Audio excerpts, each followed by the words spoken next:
Good evening here. Thanks for joining us. I'm Liz DeWicki. And I'm Robert Olguin. El Paso County commissioners could soon start making painful budget cuts if the state of Texas refuses to pay for inmates arrested as part of Operation Lone Star. Yeah, some county leaders say it should not be on residents to pay. KFOX 14 News at 5's Harrison Parker spoke with county leaders today and has more on how the county could be impacted if the state does not foot the bill. Harrison. That's right. El Paso County officials telling me that the county could face millions of dollars of public services cuts if the state of Texas denies the county's request for aid.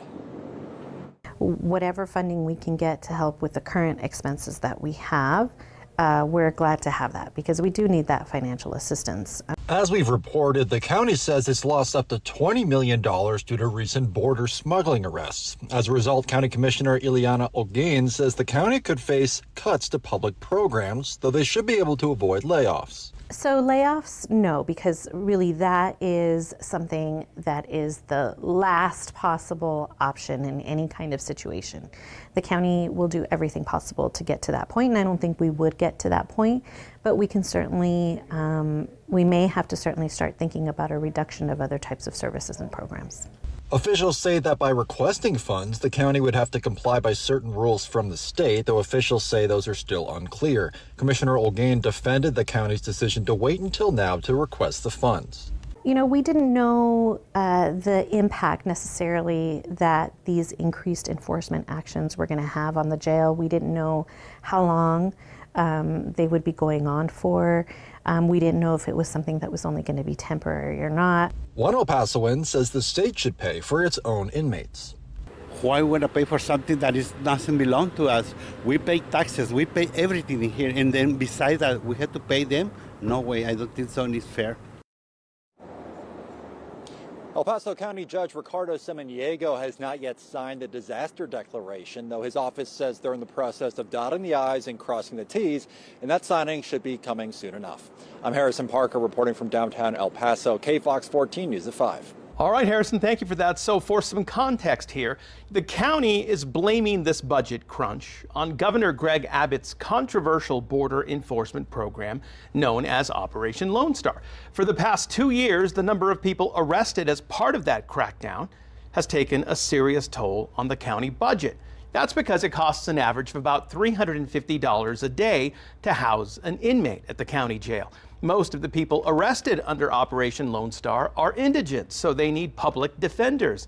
Then there are, of course, court costs. In addition, the county must prioritize state inmates accused of state crimes. That means they have to turn away federal inmates, which is a huge source of revenue for the county. So all of this combined means the county stands to lose as much as $20 million.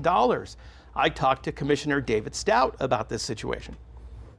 It's a double whammy. It's spending millions over here, losing millions over here. You put that together and it's untenable.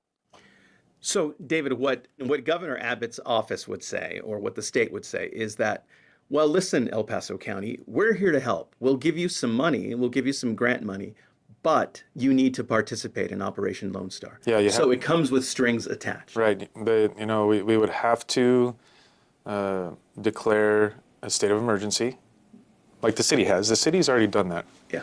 But we have been reticent to doing that because I don't think there's an emergency here. There's a humanitarian issue, but it just by making that declaration, it just opens the door to so much more militarization of the border.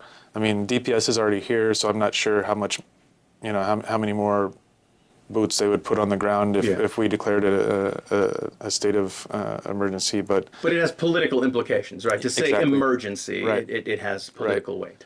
Right. And that probably doesn't sit well with a lot of commissioners' court, perhaps most of commissioners' court. I would say most of us are not happy with the situation in which we find ourselves. We're being held hostage.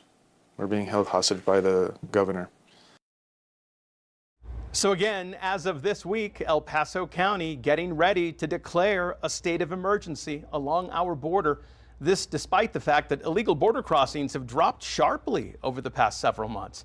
By declaring the emergency, El Paso County can then apply for state grants through Operation Lone Star to make up for the millions being spent on that state program.